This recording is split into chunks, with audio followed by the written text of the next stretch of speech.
Welcome back, everybody, to the deep dive.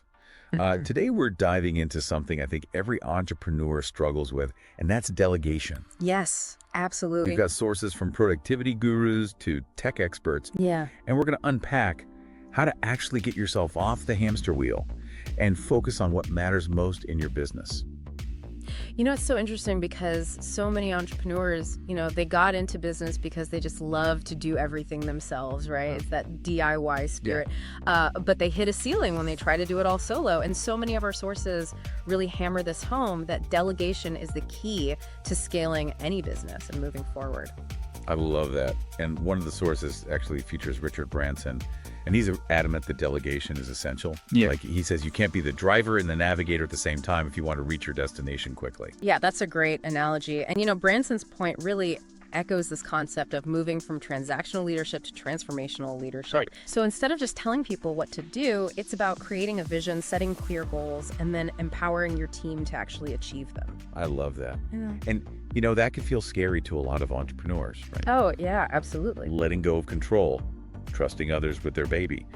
But another one of our sources, Ryan Deiss. He offers a really practical framework to start that process, which he calls the critical task matrix. Yeah, and Dice's matrix is all about categorizing the tasks you're doing. And one of the first categories is just so bold, it says stop doing. Yeah. And he argues that so many entrepreneurs are just caught in these routines, doing things out of habit, and they aren't actually moving the needle. Oh, I'm so guilty of that. Me too. It's so easy to get stuck in those ruts. And Deiss actually suggests a test stop, which I love. Yeah. Just stop doing the task for like a week or two. And if nothing explodes, maybe it wasn't that essential after all. I love that. It's so simple, but it's so powerful, and it really forces you to question those assumptions about what you really need to be doing. Absolutely. So stop doing those things now. What? Well, then he has lever pulling tasks. So these are things that are low impact, but eat up your time, and you could really be automating them. Okay. Things like email sequences, social media scheduling, basic data entry. Right. There's software for all of this. This is what I'm talking about. Yeah. This is where it gets exciting because we're talking about using technology to reclaim hours of your week. And another expert in our stack, Adriana Girdler, emphasizes standardizing those repetitive tasks so they can be easily automated or handed off. Yes, and that standardization is key. If you can create these clear processes and document them, you're not only freeing yourself up, but you're reducing errors and creating consistency in your business. So you're building a machine that can run without you constantly fiddling with the gears. Exactly. But what about the tasks that can't be automated? Those things that require a human touch, but maybe don't need your specific expertise. Well, Dice has a process for that too, and it's called Document Train Trust, DTT. I love it. It's perfect for those tasks that are simple to explain, but they just take so much time. Like handling basic customer service emails or managing your social media calendar. So you're basically creating a system where someone else can follow your playbook. And Girdler makes a great point about communication here. Don't just assume your team knows what you want. Be explicit, document everything, and then set those check-ins to make sure things are on track. Yeah, those check-ins are like those little course corrections that keep the ship sailing in the right direction. It's not about micromanaging, it's about providing that support and making sure everyone's aligned. I love it. And this is all leading up to the big kahuna, right? Those critical tasks that you feel only you can do and make you cling to control. And that's where Dice's 10-80-10 rule comes in. It's a framework for gradually handing off these critical tasks, starting with you demonstrating the process, then empowering your team to take over, and finally verifying those results. Okay, so break that down for me. How does that actually play out in real life? Okay, so let's say you have this critical task, like creating your monthly financial reports. So the first 10% is you showing your team exactly how you do it, creating templates, providing clear instructions. No detail is left out. So it's like you're the master chef showing them your secret recipe. Exactly. Then for the 80%, you step back. Your team takes the lead using those resources you provided, and this is where the trust that you've been building becomes so crucial. But it's not blind trust, it's trust but verify. Exactly. The final 10% is all about evaluation.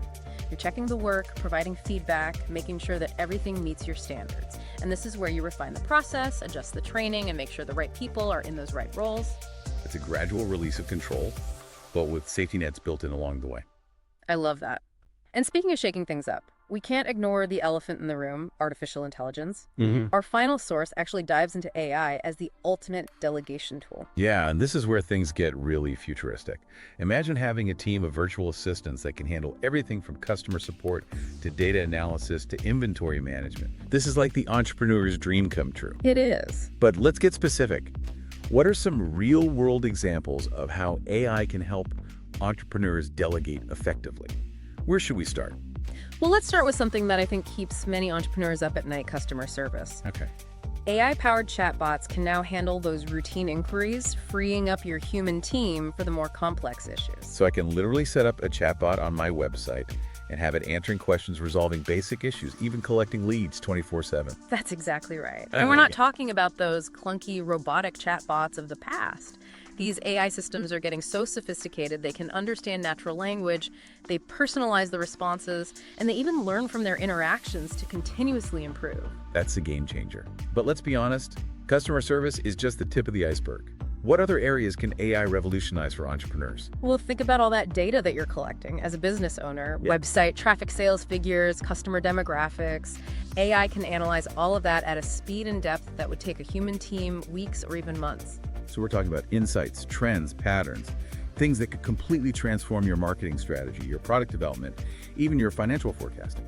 Absolutely. And it's not just about raw data.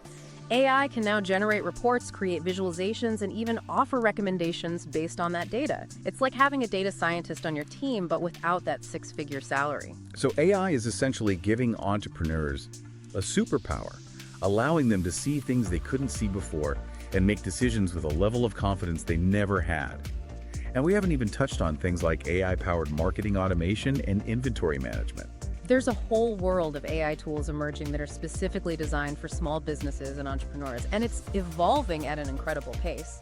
What seemed like science fiction just a few years ago is now readily available. This is blowing my mind. It's clear that AI has the potential to completely transform the way entrepreneurs delegate and run their businesses. But let's not get ahead of ourselves. We've got a lot more to unpack. We'll continue this discussion in our next segment, exploring even more strategies and insights to help you become a master delegator. So stick around. Welcome back to the Deep Dive. We're continuing our exploration of delegation for entrepreneurs, and I'm already feeling inspired by all the strategies and tools we've uncovered. It really is amazing how much untapped potential there is when you think about delegation strategically. And we've really only just scratched the surface. Right, but before we dive into more advanced tactics, I want to circle back to something Adriana Girdler really emphasizes in our source material communication. Yeah. It's so easy to get caught up in the mechanics of delegation, Right. but if you don't communicate clearly, the whole system can fall apart. And she makes a great point about avoiding assumptions. Just because something seems obvious to you doesn't mean it's obvious to the person you're delegating to. Right. It's like that classic game of telephone. The message gets distorted as it's passed along. And in the business world, those distortions can lead to missed deadlines, costly errors, and a lot of frustration on both sides. Girdler suggests a really simple solution: over-communicate. I love that. Better to err on the side of too much information than not enough. Yeah. Walk them through the tasks step by step. Explain the desired outcome. And don't be afraid to repeat yourself until you're confident they understand. And it's not just about the initial instructions. Girdler stresses the importance of ongoing communication throughout the whole delegation process. She even compares it to a doctor's checkup. Oh, that's good. Yeah. Just like you wouldn't wait until you're seriously ill to see a doctor. Right. You shouldn't wait until a project is completely derailed to check in with your team. Regular check-ins, even brief ones, can help catch problems early on, provide support, and make sure everyone's on the same page. And those check-ins are a great opportunity to offer praise and recognition when things are going well. A little positive reinforcement can go a long way in building morale and motivating your team. It's about creating a feedback loop. You're not just pointing out errors, but you're also celebrating successes and acknowledging their contributions. I love that. Okay, so we've got our communication strategy dialed in. Now, I want to go back to the world of AI because one of our sources really dives into the nitty-gritty of how entrepreneurs can leverage this technology to streamline their operations. Yes. The article, Essential AI Tasks Every New Founder Should Delegate, breaks down some really specific use cases that go way beyond those customer service chatbots. It's mind-blowing to see how much AI can handle these days. Let's start with something that's often a huge headache for entrepreneurs: inventory management. I know personally I've spent countless hours wrestling with spreadsheets trying to forecast demand and avoid stockouts. Ugh, yeah, AI can take all of that off your plate. Imagine having a system that automatically tracks your inventory levels, analyzes sales data to predict future demand, and even generates purchase orders to keep your shelves stocked. It's like having a virtual inventory manager who never sleeps. Right. And because AI is so good at spotting patterns and trends, it can probably do a much better job than I ever could. That's the beauty of it. AI takes all that data you're collecting and turns it into those actionable insights, helping you optimize your stock levels, minimize waste, and maximize those profits. And it's not just about efficiency. AI can also help you identify those slow-moving items, optimize your pricing strategy, and even negotiate better deals with your suppliers. Absolutely. It's about using data to make smarter decisions across the board. And speaking of data, let's talk about how AI can revolutionize the customer experience. Yeah, we've touched on chatbots, but AI can do so much more than answer basic questions. It can personalize product recommendations, tailor marketing messages, and even provide proactive customer service that anticipates needs before they arise. Like, imagine a customer browsing your website, and based on their past purchases and browsing history, AI suggests products they might love but haven't even considered yet. That's the level of personalization we're talking about. It's like having a mind-reading salesperson who knows exactly what your customer wants. And those personalized experiences can really build loyalty and drive repeat business. AI can also analyze customer feedback from reviews, social media support interactions to gauge sentiment and identify areas for improvement. So it's like having a constant stream of insights directly from your customers, Right. telling you what they love and what they'd like to see changed. Exactly. So AI is not just making things easier, Right. it's helping entrepreneurs create better products and services that truly resonate with their target audience. This is powerful stuff. And we haven't even touched on how AI can assist with things like financial forecasting, fraud detection, even recruitment. The possibilities are truly endless. Okay, I'm officially mind blown. It feels like AI is giving entrepreneurs a superpower. But I'm also aware that it can feel intimidating. Where do you even begin to integrate AI into your business? That's a great question. And the good news is there are more and more AI tools emerging that are specifically designed for those small businesses and entrepreneurs. You don't need to be a tech whiz to get started. So what's the first step? Should I be looking for specific AI platforms, or is there a more strategic approach? Well, it starts with identifying those pain points in your business. What are those tasks that are eating up your time, causing the most headaches, or maybe even hindering your growth? Once you've pinpointed those areas, you can start exploring AI solutions that address those specific needs. So it's about working smarter, not harder, using technology to amplify your efforts and free up your time for those strategic, big picture decisions that only you as the entrepreneur can make. Exactly. And the beauty of AI is that it's constantly learning and evolving. Right. As you feed it more data, it becomes more intelligent and more effective. It's like having a team member who's constantly leveling up their skills. Okay, I'm definitely going to need some time to digest all of this, but I already feel like my perspective on delegation has shifted dramatically. It's not just about handing off tasks, it's about leveraging technology and empowering my team to achieve incredible things. That's a great takeaway. And remember, delegation is an ongoing journey. It's about experimenting, learning, and constantly refining your approach. And as our business grows and evolves, our delegation strategies will need to adapt as well. Right. But the key is to start thinking about it strategically now, identifying those areas where we can leverage technology and empower our team to do their best work. That's a fantastic mindset to have. And as we move into the final segment of our deep dive, we'll explore how to integrate all of these insights into a comprehensive delegation system that can truly transform your business. So stick with us. We're about to unlock the secrets to becoming a master delegator. Welcome back to the deep dive.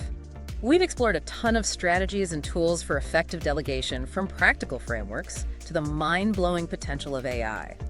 Now it's time to bring it all together and create a system that truly works for you and your business. You know, one of the biggest takeaways for me from all these sources is that delegation isn't a one-size-fits-all solution. It's about finding the right approach for you, your personality, your business. Yeah, you can't just copy and paste someone else's system. Right. You need to build something that's tailored to you. So where do we even begin? What are the foundational elements of a good delegation strategy? Well, I think it starts with getting really clear on what you should be delegating in the first place. Remember Dace's critical task matrix? Yeah. Not everything is delegation worthy. Right. Some things require your specific expertise or vision, those things that only you can do. So it's about identifying those tasks that are holding you back, draining your energy, preventing you from focusing on the big picture, and then letting go, which I know can be terrifying for some entrepreneurs. Absolutely. It's a leap of faith, but it's a necessary one if you want to scale your business and achieve your full potential. And that's where having the right people on your team becomes so crucial. It's not just about finding people with the right skills, it's about finding people you can trust. Yes. People who are proactive and take ownership of their work. And remember, building that trust takes time. Right. It starts with clear communication, setting those expectations, providing regular feedback. It's about creating a culture where people feel comfortable asking questions, sharing ideas, even admitting mistakes. Girdler talks about those regular check-ins as a way to stay connected, provide support, and catch any potential problems early on. It's not about micromanaging, it's about making sure everyone's aligned and moving in the right direction. Exactly. And as your team gains experience and confidence, you can gradually give them more autonomy, empowering them to make decisions and take on more responsibility. So delegation becomes a process of growth. Yes. Both for you as the leader and your team members. And that's where things can get really exciting. But let's be realistic. Delegation can also be messy. Mistakes will happen. Deadlines might be missed. Yeah. How do you navigate those challenges without losing your sanity? Well, first of all, it's important to remember that you're human and your team is human. Mistakes are inevitable, especially when you're trying new things and pushing boundaries. So it's about creating a culture where mistakes are seen as opportunities for learning, not as failures. Exactly. When a mistake happens, the first step is to understand why it happened. Was it a lack of training, a communication breakdown, a process that needs to be refined? Once you've identified the root cause, you can work with your team to develop solutions and prevent it from happening again. And that's where those regular check-ins become so valuable. Yes. They provide a space for open and honest feedback where everyone can learn and grow together. And remember, delegation isn't just about assigning tasks, it's about providing that ongoing support and guidance. Make sure your team has the resources they need to succeed and be available to answer questions and offer encouragement along the way. So it's about shifting your mindset from doing it all yourself to leading and empowering others. It's about trusting your team, giving them the space to shine, and celebrating their successes. That's a beautiful way to put it. And it's a journey, not a destination. You'll constantly be learning, adjusting, refining your approach as your business evolves. And that brings us to the game-changing element we've been exploring this whole time, technology. Specifically AI. Yes. We've talked about how AI can automate tasks, provide insights, and enhance the customer experience. But how do we actually integrate these tools into our delegation strategy? Well, it starts by identifying those areas where AI can make the biggest impact. Think about those tasks that are time-consuming or repetitive or require a high level of data analysis. Those are prime candidates for automation. So for example, instead of spending hours manually managing your social media, you could use an AI-powered platform to schedule posts, analyze engagement, and even generate content ideas. Exactly. Or instead of struggling to keep up with customer support emails, you could implement an AI chatbot that handles those routine inquiries, freeing up your human team for those more complex issues. And let's not forget about AI for data analysis. Imagine having a system that automatically tracks your key metrics, identifies trends, and generates reports that help you make smarter decisions. It's like having a virtual data analyst on your team, constantly crunching the numbers and providing those actionable insights. And the beauty of AI is that it's constantly learning and improving. The more data you feed it, the more intelligent and effective it becomes. So it's an investment that pays off over time, Yeah. and it allows you as the entrepreneur to focus on those high-level strategic decisions that really move the needle for your business. Exactly. And as AI technology continues to evolve, we can expect even more powerful tools and applications to emerge. It's a really exciting time to be an entrepreneur. I couldn't agree more. This deep dive has been a real eye-opener for me. It's made me realize that delegation isn't just about getting help. It's about building a more resilient, scalable, and ultimately more fulfilling business. And it's about embracing the power of technology, trusting your team, and creating a culture where everyone can thrive. So to wrap things up, I want to leave you with a few key takeaways. Delegation is an ongoing journey, not a destination. Start by identifying those tasks that are holding you back, and then explore the tools and strategies that can help you let go. Build a strong team, communicate clearly, create a culture of trust and empowerment, and don't be afraid to embrace the power of AI to streamline your processes and gain a competitive edge. Delegation is the key to unlocking your true potential as an entrepreneur. So go out there, start letting go, and watch your business soar. Thanks for joining us on The Deep Dive. We'll see you next time.